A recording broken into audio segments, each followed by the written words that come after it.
বাংলাদেশ ইনিংসের 103তম ওভারের ঘটনা ছিল সেটি।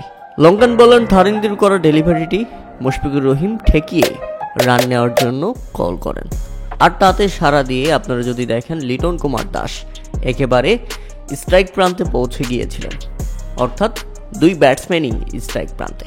মুশফিকুর রহিম আগে ব্যাট প্লেস করেন, যে কারণে শ্রীলঙ্কার উইকেট কিপার স্টাম্প ভেঙে দিলেও এ যাত্রায় কোনো ব্যাটসম্যান আউট হয়নি, বরং বেঁচে গেছেন মুশফিকুর রহিম।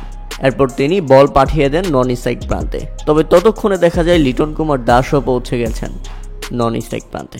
এ যাত্রায় ব্যাপকভাবে হতাশ হয় শ্রীলঙ্কার ক্যাপ্টেনের মাথায় হাত। অপরদিকে বড় বাজে বেঁচে গেলেন মুশফিকুর রহিম কিংবা লিটন কুমার দাস।